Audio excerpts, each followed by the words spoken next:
Shock metro 46% current unit ಮೇಲೆ shock ಕೊಡೋದಕ್ಕೆ ಸಿದ್ಧ ಆಗ್ತಾ ಇದೆ. ಹಾಗಿದ್ರೆ ಎಷ್ಟರ ಮಟ್ಟಿಗೆ ಈಗ ಸಿದ್ಧತೆಗಳು ನಡೀತಾ ಇದೆ, ಏನಿದು ಕತೆ, ಎಲ್ಲ ವಿಚಾರಗಳ ಬಗ್ಗೆ ಮಾಹಿತಿಯನ್ನ ಕೊಡ್ತಾ ಹೋಗ್ತೀವಿ. ಮೆಟ್ರೋ ಟಿಕೆಟ್ ದರ ಹೆಚ್ಚಳ ಆಯಿತು, ಈಗ ಕರೆಂಟ್ ದುಬಾರಿ ಆಗುತ್ತೆ. ವಿದ್ಯುತ್ ಪ್ರತಿ ಯೂನಿಟ್ ದರ ಹೆಚ್ಚಳಕ್ಕೆ ಬೆಸ್ಕಾಂ ಮನವಿಯನ್ನ ಮಾಡಿಕೊಂಡಿದೆ. ಕರ್ನಾಟಕ ವಿದ್ಯುತ್ ಶಕ್ತಿ ನಿಯಂತ್ರಣ ಆಯೋಗ ಬೆಸ್ಕಾಂ ಪ್ರಸ್ತಾವನೆಯನ್ನ ಮಾಡಿರೋದು. ಇದು ಪರ್ ಯೂನಿಟ್ ಎಷ್ಟು ಜಾಸ್ತಿ ಆಗುತ್ತೆ, ಕಮರ್ಷಿಯಲ್ ಕರೆಂಟು ಮತ್ತು ಗೃಹೋಪಯೋಗಿ ಇದರಲ್ಲಿ ಯಾವ ರೀತಿ ಇರುತ್ತೆ ಅನ್ನೋದು ಕೂಡ ಈಗ ಫಜೀತಿಗೆ ಕಾರಣ ಆಗ್ತಾ ಇದೆ. ನೋಡಿ, 46% ಮೆಟ್ರೋ ಇನ್ನೂ ಜನ ಸುಧಾರಿಸ್ಕೊಳ್ತಾನೆ ಇದ್ದಾರೆ. ಅದರ ಮತ್ತೆ ನಾವು ಕರೆಂಟ್ ರೇಟ್ ಅನ್ನು ಜಾಸ್ತಿ ಮಾಡ್ತೀವಿ ಅಂದ್ಬಿಟ್ರೆ ಈ ಗೃಹ ಜ್ಯೋತಿ ಇದೆ, ಶಕ್ತಿ ಯೋಜನೆ ಇದೆ, ನಾವು ಫ್ರೀ ಕೊಡ್ತೀವಿ ಅಂತ ಹೇಳ್ತಿದ್ದಾರೆ. ಮತ್ತೊಂದ್ ಕಡೆ ಯೂನಿಟ್ ರೇಟ್ ಜಾಸ್ತಿ ಮಾಡ್ತೀವಿ ಅಂತ ಹೇಳ್ತಾರೆ. ನಿಮ್ಮ ಯೂನಿಟ್ ಅರ್ಹತೆ ಏನಿರುತ್ತೆ ಅದು 1% ಜಾಸ್ತಿ ಆದ್ರೂ, 1 ಯೂನಿಟ್ ಜಾಸ್ತಿ ಆದ್ರೂ ಯಾವುದು ಫ್ರೀ ಇಲ್ಲ, ಎಲ್ಲವನ್ನು ತುಂಬಬೇಕು. ಈ ರೀತಿಯ ಪರಿಸ್ಥಿತಿ ಇರುವಾಗ ಸರ್ಕಾರ ಇದಕ್ಕೆ ಯಾವ ರೀತಿ ಉತ್ತರ ಕೊಡುತ್ತೆ ಅನ್ನೋದು ಸದ್ಯಕ್ಕಿನ ಪ್ರಶ್ನೆ. ನಾವು ಈ ಡ್ಯಾಮ್ಗಳ ವಿಚಾರವಾಗಿ ಇನ್ಫ್ಲೋ ಔಟ್ಫ್ಲೋ ಅಂತ ಮಾತಾಡ್ತೀವಿ, ಗೊತ್ತಾ? ಹೌದು, ಇಲ್ಲಿ ಇನ್ಫ್ಲೋ ಒಳ ಹೊರ ಸಂಬಳ ಇಷ್ಟು, ಔಟ್ಫ್ಲೋ ಇಷ್ಟು. ಕರೆಂಟ್, ಬಸ್ಸು, ಮೆಟ್ರೋ, ಹಾಲು, ಮೊಸರು, ತರಕಾರಿ, ದಿನಸಿ ಎಲ್ಲದರಲ್ಲೂ ದುಬಾರಿ ದುನಿಯಾದಲ್ಲಿ ದುಡಿಯೋನು ಗೊತ್ತು ಎಷ್ಟು ಕಷ್ಟ ಇದೆ ಅಂತೇಳಿ.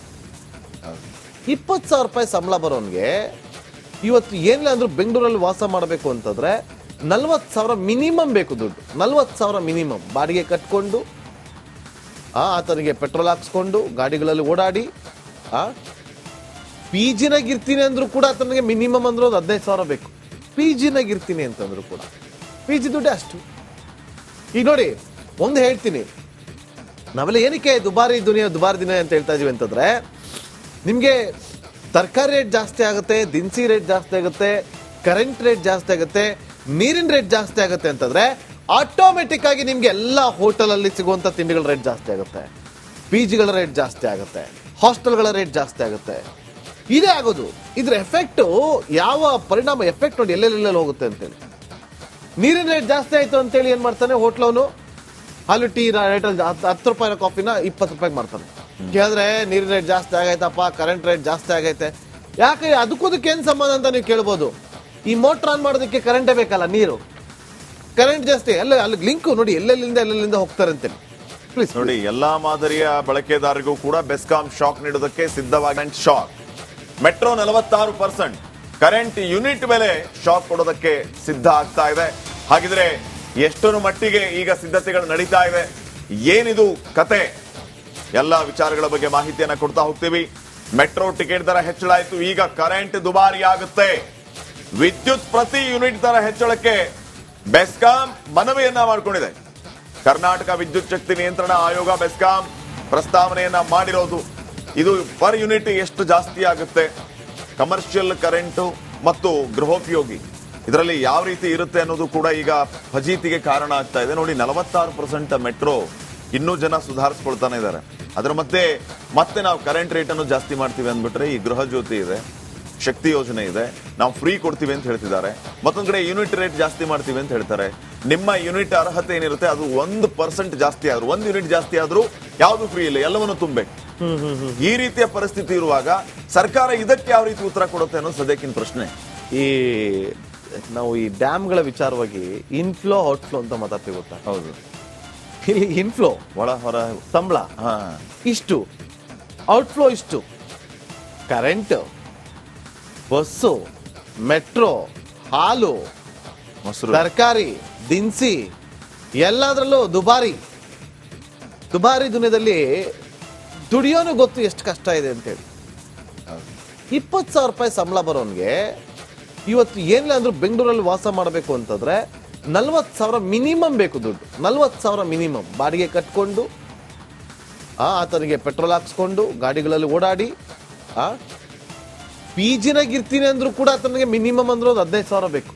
ಪಿ ಜಿನಾಗಿರ್ತೀನಿ ಅಂತಂದ್ರು ಕೂಡ ಪಿ ಜಿ ದುಡ್ಡೇ ಅಷ್ಟು.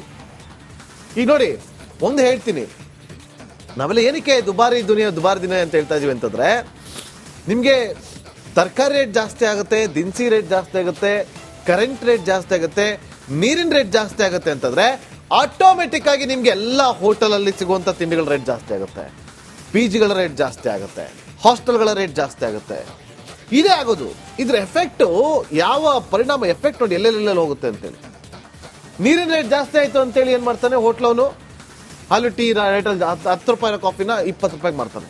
ಕೇಳಿದ್ರೆ ನೀರಿನ ರೇಟ್ ಜಾಸ್ತಿ ಆಗೈತಪ್ಪ, ಕರೆಂಟ್ ರೇಟ್ ಜಾಸ್ತಿ ಆಗೈತೆ. ಯಾಕೆ ಅದಕ್ಕೂದಕ್ಕೆ ಏನ್ ಸಂಬಂಧ ಅಂತ ನೀವು ಕೇಳ್ಬೋದು. ಈ ಮೋಟರ್ ಆನ್ ಮಾಡೋದಕ್ಕೆ ಕರೆಂಟೇ ಬೇಕಲ್ಲ, ನೀರು ಕರೆಂಟ್ ಜಾಸ್ತಿ ಅಲ್ಲಿ ಲಿಂಕ್ ನೋಡಿ ಎಲ್ಲೆಲ್ಲಿಂದ ಹೋಗ್ತಾರೆ ಅಂತೇಳಿ. ಪ್ಲೀಸ್ ನೋಡಿ, ಎಲ್ಲಾ ಮಾದರಿಯ ಬಳಕೆದಾರರಿಗೂ ಕೂಡ ಬೆಸ್ಕಾಂ ಶಾಕ್ ನೀಡೋದಕ್ಕೆ ಸಿದ್ಧವಾಗಿ ಶಾಕ್. ಮೆಟ್ರೋ 46% ಕರೆಂಟ್ ಯೂನಿಟ್ ಮೇಲೆ ಶಾಕ್ ಕೊಡೋದಕ್ಕೆ ಸಿದ್ಧ ಆಗ್ತಾ ಇದೆ. ಹಾಗಿದ್ರೆ ಎಷ್ಟರ ಮಟ್ಟಿಗೆ ಈಗ ಸಿದ್ಧತೆಗಳು ನಡೀತಾ ಇದೆ, ಏನಿದು ಕತೆ, ಎಲ್ಲ ವಿಚಾರಗಳ ಬಗ್ಗೆ ಮಾಹಿತಿಯನ್ನ ಕೊಡ್ತಾ ಹೋಗ್ತೀವಿ. ಮೆಟ್ರೋ ಟಿಕೆಟ್ ದರ ಹೆಚ್ಚಳ ಆಯ್ತು, ಈಗ ಕರೆಂಟ್ ದುಬಾರಿ ಆಗುತ್ತೆ. ವಿದ್ಯುತ್ ಪ್ರತಿ ಯೂನಿಟ್ ದರ ಹೆಚ್ಚಳಕ್ಕೆ ಬೆಸ್ಕಾಂ ಮನವಿಯನ್ನ ಮಾಡಿಕೊಂಡಿದೆ. ಕರ್ನಾಟಕ ವಿದ್ಯುತ್ ಶಕ್ತಿ ನಿಯಂತ್ರಣ ಆಯೋಗ ಬೆಸ್ಕಾಂ ಪ್ರಸ್ತಾವನೆಯನ್ನ ಮಾಡಿರೋದು. ಇದು ಪರ್ ಯೂನಿಟ್ ಎಷ್ಟು ಜಾಸ್ತಿ ಆಗುತ್ತೆ, ಕಮರ್ಷಿಯಲ್ ಕರೆಂಟು ಮತ್ತು ಗೃಹೋಪಯೋಗಿ ಇದರಲ್ಲಿ ಯಾವ ರೀತಿ ಇರುತ್ತೆ ಅನ್ನೋದು ಕೂಡ ಈಗ ಫಜೀತಿಗೆ ಕಾರಣ ಆಗ್ತಾ ಇದೆ. ನೋಡಿ, 46% ಮೆಟ್ರೋ ಇನ್ನೂ ಜನ ಸುಧಾರಿಸ್ಕೊಳ್ತಾನೆ ಇದ್ದಾರೆ. ಅದರ ಮತ್ತೆ ನಾವು ಕರೆಂಟ್ ರೇಟ್ ಅನ್ನು ಜಾಸ್ತಿ ಮಾಡ್ತೀವಿ ಅಂದ್ಬಿಟ್ರೆ ಈ ಗೃಹ ಜ್ಯೋತಿ ಇದೆ, ಶಕ್ತಿ ಯೋಜನೆ ಇದೆ, ನಾವು ಫ್ರೀ ಕೊಡ್ತೀವಿ ಅಂತ ಹೇಳ್ತಿದ್ದಾರೆ. ಮತ್ತೊಂದ್ ಕಡೆ ಯೂನಿಟ್ ರೇಟ್ ಜಾಸ್ತಿ ಮಾಡ್ತೀವಿ ಅಂತ ಹೇಳ್ತಾರೆ. ನಿಮ್ಮ ಯೂನಿಟ್ ಅರ್ಹತೆ ಏನಿರುತ್ತೆ ಅದು 1% ಜಾಸ್ತಿ ಆದ್ರೂ, 1 ಯೂನಿಟ್ ಜಾಸ್ತಿ ಆದ್ರೂ ಯಾವುದು ಫ್ರೀ ಇಲ್ಲ, ಎಲ್ಲವನ್ನು ತುಂಬಬೇಕು. ಈ ರೀತಿಯ ಪರಿಸ್ಥಿತಿ ಇರುವಾಗ ಸರ್ಕಾರ ಇದಕ್ಕೆ ಯಾವ ರೀತಿ ಉತ್ತರ ಕೊಡುತ್ತೆ ಅನ್ನೋ ಸದ್ಯಕ್ಕಿನ ಪ್ರಶ್ನೆ. ನಾವು ಈ ಡ್ಯಾಮ್ಗಳ ವಿಚಾರವಾಗಿ ಇನ್ಫ್ಲೋ ಔಟ್ಫ್ಲೋ ಅಂತ ಮಾತಾಡ್ತೀವಿ ಗೊತ್ತಾ? ಹೌದು, ಇನ್ಫ್ಲೋ ಒಳ ಹೊರ ಸಂಬಳ ಇಷ್ಟು, ಔಟ್ಫ್ಲೋ ಇಷ್ಟು. ಕರೆಂಟ್, ಬಸ್ಸು, ಮೆಟ್ರೋ, ಹಾಲು, ಮೊಸರು, ತರಕಾರಿ, ದಿನಸಿ ಎಲ್ಲದರಲ್ಲೂ ದುಬಾರಿ ದುನಿಯಾದಲ್ಲಿ ದುಡಿಯೋನು ಗೊತ್ತು ಎಷ್ಟು ಕಷ್ಟ ಇದೆ ಅಂತೇಳಿ. 20,000 ರೂಪಾಯಿ ಸಂಬಳ ಬರೋನ್ಗೆ ಇವತ್ತು ಏನಿಲ್ಲ ಅಂದ್ರೂ ಬೆಂಗಳೂರಲ್ಲಿ ವಾಸ ಮಾಡಬೇಕು ಅಂತಂದ್ರೆ 40,000 ಮಿನಿಮಮ್ ಬೇಕು ದುಡ್ಡು. 40,000 ಮಿನಿಮಮ್ ಬಾಡಿಗೆ ಕಟ್ಕೊಂಡು, ಆತನಿಗೆ ಪೆಟ್ರೋಲ್ ಹಾಕ್ಸ್ಕೊಂಡು ಗಾಡಿಗಳಲ್ಲಿ ಓಡಾಡಿ, PG-ನಾಗ ಇರ್ತೀನಿ ಅಂದ್ರೂ ಕೂಡ ಆತನಿಗೆ ಮಿನಿಮಮ್ ಅಂದ್ರೂ 15,000 ಬೇಕು. PG-ನಾಗ ಇರ್ತೀನಿ ಅಂತಂದ್ರು ಕೂಡ PG ದುಡ್ಡೇ ಅಷ್ಟು. ಈಗ ನೋಡಿ, ಒಂದು ಹೇಳ್ತೀನಿ, ನಾವೆಲ್ಲ ಏನಕ್ಕೆ ದುಬಾರಿ ದಿನ ಅಂತ ಹೇಳ್ತಾ ಇದೀವಿ ಅಂತಂದ್ರೆ, ನಿಮ್ಗೆ ತರಕಾರಿ ರೇಟ್ ಜಾಸ್ತಿ ಆಗುತ್ತೆ, ದಿನಸಿ ರೇಟ್ ಜಾಸ್ತಿ ಆಗುತ್ತೆ, ಕರೆಂಟ್ ರೇಟ್ ಜಾಸ್ತಿ ಆಗುತ್ತೆ, ನೀರಿನ ರೇಟ್ ಜಾಸ್ತಿ ಆಗುತ್ತೆ ಅಂತಂದ್ರೆ ಆಟೋಮೆಟಿಕ್ ಆಗಿ ನಿಮ್ಗೆ ಎಲ್ಲ ಹೋಟೆಲ್ ಅಲ್ಲಿ ಸಿಗುವಂತ ತಿಂಡಿಗಳ ರೇಟ್ ಜಾಸ್ತಿ ಆಗುತ್ತೆ, PG-ಗಳ ರೇಟ್ ಜಾಸ್ತಿ ಆಗುತ್ತೆ, ಹಾಸ್ಟೆಲ್ಗಳ ರೇಟ್ ಜಾಸ್ತಿ ಆಗುತ್ತೆ. ಇದೇ ಆಗೋದು. ಇದ್ರ ಎಫೆಕ್ಟ್ ಯಾವ ಪರಿಣಾಮ ಎಫೆಕ್ಟ್ ನೋಡಿ ಎಲ್ಲೆಲ್ಲೆಲ್ಲಿ ಹೋಗುತ್ತೆ ಅಂತೇಳಿ. ನೀರಿನ ರೇಟ್ ಜಾಸ್ತಿ ಆಯ್ತು ಅಂತೇಳಿ ಏನ್ ಮಾಡ್ತಾನೆ ಹೋಟ್ಲವನು, ಅಲ್ಲಿ ಟೀ ರೇಟ್ 10 ರೂಪಾಯಿನ ಕಾಫಿನ 20 ರೂಪಾಯಿಗೆ ಮಾಡ್ತಾನೆ. ಕೇಳಿದ್ರೆ ನೀರಿನ ರೇಟ್ ಜಾಸ್ತಿ ಆಗೈತಪ್ಪ, ಕರೆಂಟ್ ರೇಟ್ ಜಾಸ್ತಿ ಆಗೈತೆ. ಯಾಕೆ ಅದಕ್ಕೂದಕ್ಕೆ ಏನ್ ಸಂಬಂಧ ಅಂತ ನೀವು ಕೇಳ್ಬೋದು. ಈ ಮೋಟರ್ ಆನ್ ಮಾಡೋದಕ್ಕೆ ಕರೆಂಟೇ ಬೇಕಲ್ಲ, ನೀರು ಕರೆಂಟ್ ಜಾಸ್ತಿ ಅಲ್ಲಿ ಲಿಂಕ್ ನೋಡಿ ಎಲ್ಲೆಲ್ಲಿಂದ ಹೋಗ್ತಾರೆ ಅಂತೇಳಿ. ಪ್ಲೀಸ್ ನೋಡಿ, ಎಲ್ಲಾ ಮಾದರಿಯ ಬಳಕೆದಾರರಿಗೂ ಕೂಡ ಬೆಸ್ಕಾಂ ಶಾಕ್ ನೀಡೋದಕ್ಕೆ ಸಿದ್ಧವಾಗಿ